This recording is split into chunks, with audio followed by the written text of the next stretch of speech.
It takes about 2 seconds to synchronize a video if you clap like that, versus if you don't, it has to match up all the waveforms and try to think about it. That's why they do that. How is this? I just didn't. That whole thing is same thing. Are you serious? Yeah, they'd take, if they were editing film, they'd take 2 films and synchronize them with the that's it.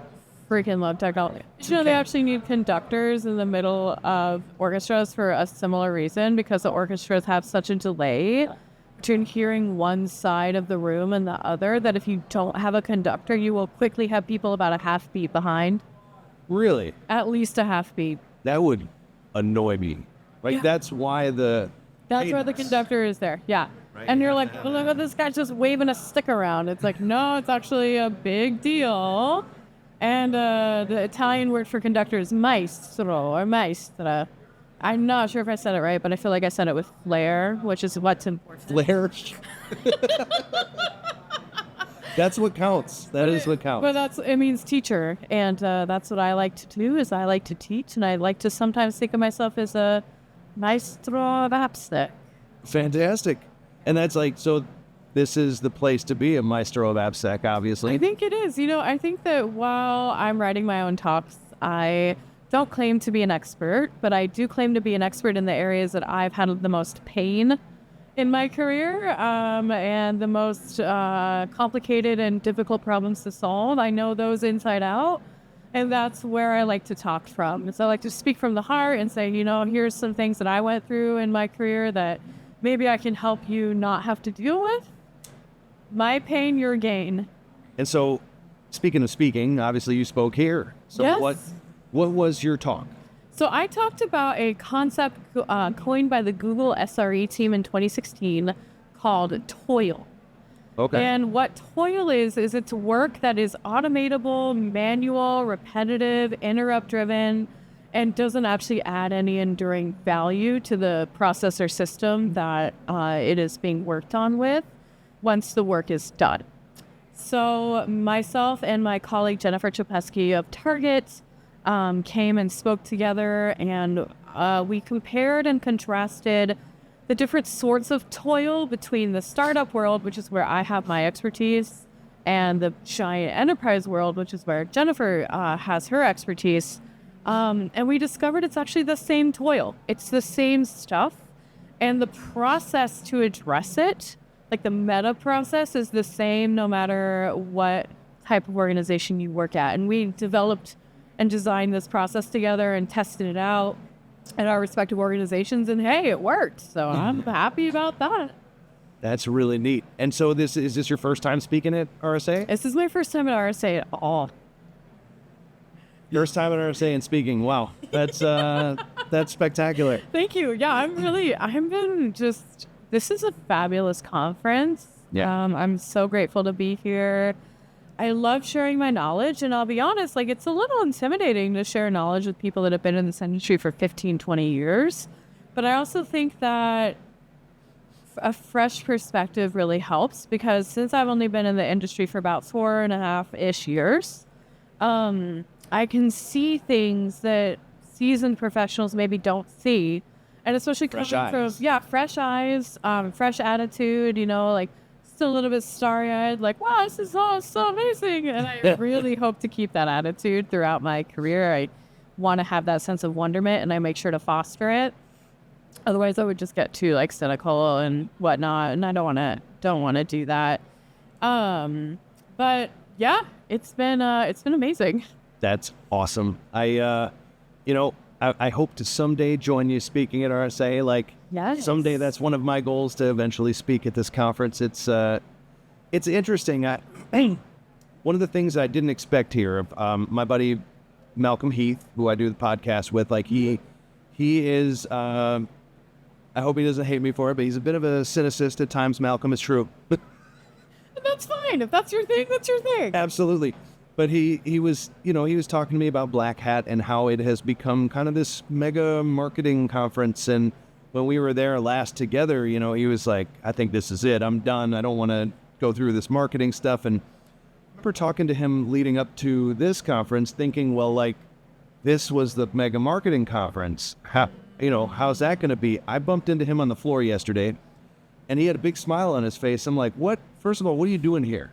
Like, I didn't think you were coming. You're on the marketing floor. And he, he said, yeah, I have to come. It was something I have to do. It's my job. And like, okay, but I thought you didn't like all the marketing-y stuff. And he said, I don't, but I've been really, really pleased with the talks. He was able to get into like this data analysis talk, and they're speaking his language. Yeah. So I kind of wondered if RSA had tried to go back to roots recently and we got to get more tech rather than more marketing. Yeah. So something that would be interesting for your listeners to know is that I was on the selection committee for the DevSecOps track, and we really emphasized this year hearing from practitioners, because that's what we really want at RSA. We want people that have the boots on the ground, that have the experience of going through what we have to do day in and day out just to make sure our front lines are safe.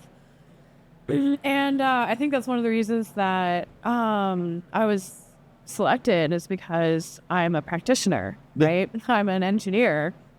And so what I'll say to our audience is that if you are a practitioner or an engineer and you're thinking, wow, like I'm not in senior leadership, like I'm not a CISO, like can I even apply at RSA? Please apply. Yeah. We want you to apply, and we will very seriously consider your application. So yeah, one thing I will mention too, as far as if you're thinking about applying for conferences, don't use AI to write your abstract. Like, don't do it. And it's not because the AI does a bad job. It just smells like AI. It does. It really does. You're like, AI wrote this. Like, yeah. So it's best to kind of hand roll your talk and maybe use the help of AI for your outline, but don't rely on it for your PR material for right. sure. Yeah, you just can't. I mean, because I don't care if it's the best graphical model out there, you're still going to get wonky thumbs on that phone. Like if you got there's always these telltale, like, I was looking at this picture of like a bunch of people at a bar. Everything looked perfect. Oh my gosh. It's like, everything looks perfect. And then this lady had 3 thumbs. It was like, and she was in the background. She was like, most of the hands were perfect. Yeah. But I find like still, so it's the same thing with the non-graphical models. There are triple thumbs. Yes. That can happen with the words. It's interesting to see all the vendors this year who are focusing on AI-empowered products. I want to know what those thumbs are for those vendors. Like, where are you finding the really weird stuff in the training data? Or like, a lot of them aren't. Oh, that's concerning. It should be concerning. Honestly, at least that's the way I feel. Like, so yeah. I've spent it in the top 10 for LLM apps. We talk a little bit about AI washing, and I knew I would see a ton of it here. Right. And really, there's a ton of it. Yeah. But I'm finding that when you read the docs on a lot of these products, it's not really kind of what it claims. Or right. If you look into it, they're kind of not necessarily secure. Like, they're not necessarily securing you from model DOS. Yeah. It might be securing you from DOSing a model. Right. Which is a very different thing. Very, very different. So although I will say I'm impressed by some of the solutions that I've seen here today too, and over the past few days. Like, I don't like to recommend specific vendors, but they are out there, and like it's not all nonsense. There really is something to this, and I think we're in the nascent phases of this. So of course we're all just trying to figure it out, right? And that's okay, like absolutely. That's why we have still those full-time engineers to help be those boots on the ground, to help with the vendors and say, hey, this thing has 3 thumbs and we'd like for you to fix that. But it's a symbiotic relationship between vendors and engineers, and I think that people don't really realize that. So in the selection committee, did you guys really see a lot of that? Were you able to pick through and go, oh my God, that's GPT-3? I would say about a quarter of our submissions were Chat GPT. It was pretty rough. That's hard. I think that we're going to see a lot more of that too as we go. Yeah. But And so you didn't do that. How did you get started with speaking? It's really funny. I got started with speaking around age 15. And I say that not to say I've been like this fabulous public speaker since I was 15 or something. It's a craft. It's a craft. But what happened with me is actually I was so extremely and painfully shy that I did not speak much at all until I was 15. So I've been training myself. I had a moment of revelation of like, this is nuts. Like I need to try to be more outgoing. And so I trained myself how to converse with people very intentionally for quite some time now. And it just morphed into teaching. When I was in music, I did a lot of teaching. And how I like to think of speaking now is I'm just sharing my research, sharing my field research, and in the intention and hope that it helps somebody else. And I think that that's a really good attitude to have toward it, as opposed to like, I want to be famous and I want to get on stage and, maybe like, oh, I have to impress people with how much I know. I don't worry about impressing people. People are going to have their own opinion no matter what. I'm just trying to help. It's funny because we were talking about having a quiver of arrows in terms of talks, right? To have a bunch of different talk tracks that can be ready to go whenever. Yep. The one that I've had most success with has been the topic I find most dry. Yeah. But it came from my experience as someone who was taking care of systems and security in a massive scale environment. Yeah. I think when it comes from your experience, it's always going to do better. Oh, I really always. do.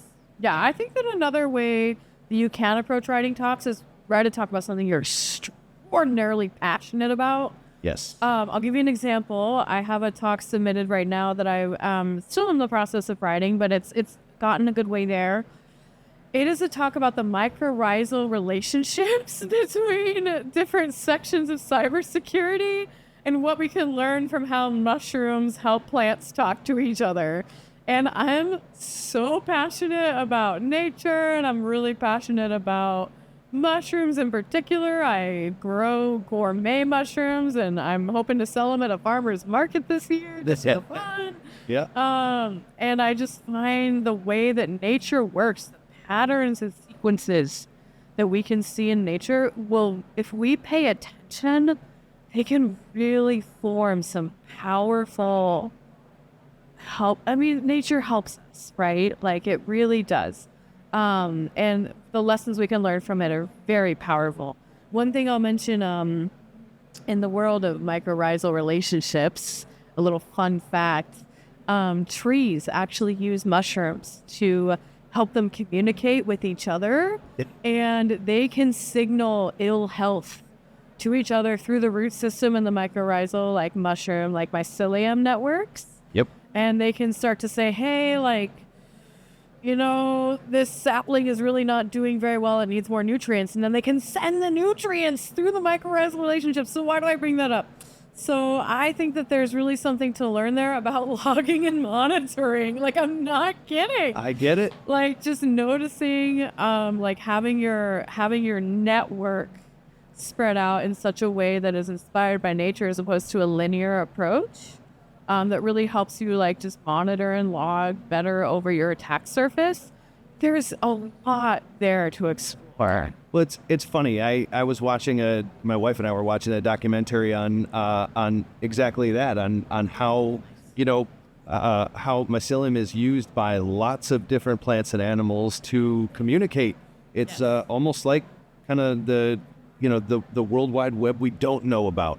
Yep, right? It really is. And it's genuinely a web. Yeah, it really is. Web. It is. And I remember in this documentary they said they found they thought they had found the biggest living organism on the planet. Yes. And there was a chunk of mycelium that covered an entire mountainside. Yes. In Oregon. And how do they know? They know that from pheromonal responses from harming the mycelium on one side of the mountain and getting a pheromonal response on the other side of the mountain. Yeah. There is genuine pheromonal communication that occurs across mycelium. It's amazing. Yeah, it's amazing. And I think that it's interesting to tie it back to RSA, right? I've found the networks here have almost been exactly the same, the human networks. And at the end of the day, we are taking the World Wide Web, we're taking that network, literally, of not computers. It's a network of people. And we are keeping them as safe as we possibly can. Yep. And I think that's a noble cause. I really do. Yeah. That's actually a big part of the reason why I decided to actually get involved in OWASP was Really? because I figured that this AI problem, right, would become more of a problem as we went on, and I didn't want my kids to have to deal with it. 100%. I mean, I feel similar about, I mean, not necessarily anything in the AppSec world or the cyber world, but I'm really passionate about national defense and how climate change will impact our abilities to protect ourselves and our systems. Even just in like having overheating server rooms because it's like way hotter than it used to be or something like that. And the expensive cost of cooling, and then the servers go down because it's too hot, and just basic stuff like that, you know? And then like the mass migration we might see. I don't know. It's all speculative at this point, but things are changing. Things are changing in our political climate. Things are changing in our socioeconomic climate. Yep. And people are going to start, in my opinion, becoming a lot more desperate. And we need to, first off, protect ourselves against crime, but we also need to form those networks so that people feel like there's hope. Right? Yeah. And that's something I've gotten from this from this conference is a lot of hope. Like people are out here doing the work. Yeah. You know, and they're doing the best they can. They're trying to be kind to people, and they're bringing up, elevating other voices that maybe are not necessarily the status quo, and it's working, which is just so encouraging. I'm really encouraged. It We have a long way to go. A long way to go, but yeah. Definitely. But it's the initiative is there. Sorry, go ahead. No, that's okay. I think there's a lot of community. That's all I was going to say. It's like it feels like this is only my second RSA. I'm fairly new to it too, Oh, you know. Nice. So my, I'm not, there's a lot of people who say it was very different pre-pandemic, and it seems to have reshaped after pandemic. So Okay. interesting. But the community to me is still kind of similar. It was just neat hanging out at the booth today. I spent like all day yesterday doing interviews like crazy and didn't get a chance to take in any sort of community aspect. It was just nonstop running. But today I booked less to, obviously I'm talking to you. I had a podcast recording this morning, but I wanted to have that experience. Wanted to have that community build. I wanted to just be able to talk to people and connect. You know? I get that. Did you feel like you found that? I do. And actually right before you showed up at the booth, I ran into a buddy of mine, Peter Silva, who I worked with. He used to be at DevCentral. I know Peter. Yeah, he's fabulous. He's great. And, he left not too long ago. It's coming up on a year or so. But it was just great to see him again. I haven't seen him in so long. And, and then other people that were ex-F5ers end up stopping by the booth, and you catch up, and it's great. And they all have new experience to share. Yeah. That's the cool thing. Like, if we can stay connected and you've got new experience, and we can use our own mycelium network and share ideas, Share the information, share the knowledge, share the tips and tricks. Like, it's all about sending that growth from one entity to another, and I think that that's really important. And I'm really looking forward to meeting more of my peers and seeing how their careers grow. Like, it's been so exciting seeing people that I've been watching for some time, like on LinkedIn or whatever. Yep. And I'm like, my God, like, it's just been great to watch them mature and like watch them like become better at their job and like help other people in like a more meaningful way. And then you get to see them in person, and it's like, oh my goodness, like, you're famous, So it's pretty cool. It's very cool. It is kind of neat when you end up seeing these people that you've only seen on LinkedIn, or like, oh my God, I never thought I'd meet you, Yes. But that you can have here at RSA. It's kind of nice. Yeah, it's pretty cool. There's some stars here, which is fabulous. So what are you working on any talks coming up soon? I mean, you mentioned the topic, but do you already have scheduled stuff? So I'm actually working on writing another talk. Me and a colleague are developing an open source project in tandem together. She's the lead developer and I'm the lead security engineer in the project. Nice. And we are going to talk about lessons learned, right? We're submitting to the Diana Initiative. We're going to submit to some dev conferences so that developers can have a better perspective of like how to collaborate with security from jump. We are so excited. You know, it is neat. I guess maybe that is probably the hugest thing I've seen at this year drastically compared to last year. You mentioned developers. I felt like everything was marketed last year towards networking people and you know, and people that are just SecOps and things like that.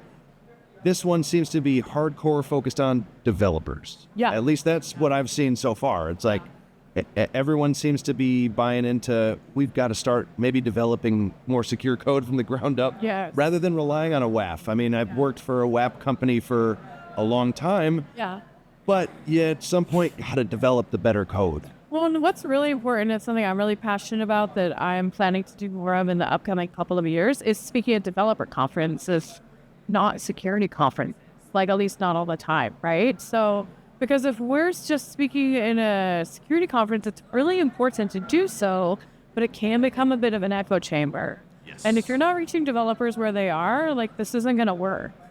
I really don't think it's going to work unless we can go and be like an ambassador for security to the developer community. And that's something that I want to get better at. I want to share my knowledge in a way that makes sense to developers, that can actually help them write secure code quickly and not be stressed out about it. I'm still working on that, but I'm learning a lot from collaborating with Lydia. She's my colleague. Nice. And it's just been eye-opening to work with projects from jump, especially open source ones. Well, getting started in projects, that's like, I think what helped kind of free me and open me up. Oh, I for sure. I think for that's, sure. and I've said it a million times on our podcast. It's like, you just join a project. And I've heard you say that on your podcast too. Just join a project. Do something in the community, join a project. Yes. Yeah, just figure it out. Like, otherwise, what are we doing here?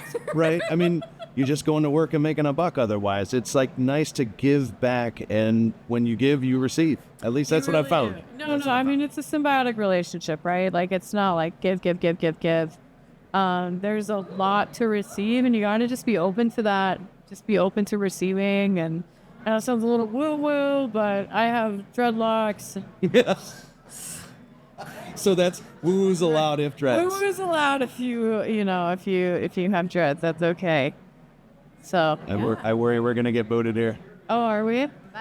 By the way, we're covering all ends of the reggae spectrum, heads and dreads. That's it. Sorry. We are heads and dreads. Let's go listen to some Marley, man. Absolutely. Yes. Well, I guess before we get booted, any last tips on maybe how someone could do something better with their talk so they get accepted? Yeah, run your talk like 25 times. Run it until you're sick of it, and then run it again. And also know when to stop running it. There's a very fine line. Like when you get to that point of being like, wow, if I have to do this talk one more time, I'm going to like mob it. Right after that is when you should stop and just let it sit and mull, and then just deliver it. And yes, and your way through that talk, like take a little time, be a little improvisational, but make sure it's polished, and you're going to be okay. You heard it from Akira Brand, right? Do it 1,000,000 times. Do it 1,000,000 flipping times. Peter Silva told me the same thing about, like, he was an actor, and he kept telling me, like, if you got to do this kind of thing or, like, interviews, just do it 1,000,000 times. You'll be fine. Yeah, it's so true. So true. Well, I appreciate the time. It's always great to see you. I'm psyched you made it here. Yeah, really. Like, amazing. It was like, you said it was close, huh? Like, it was close. I had some health issues, and I was like, I don't know if I'm gonna make it, man. But I feel like this was a worthy investment of time and energy. So awesome. Yeah. Awesome. Well, thank you. I'm sure I'll catch up with you again. Great. Thanks, Aubrey. Thank you, and thank you, community.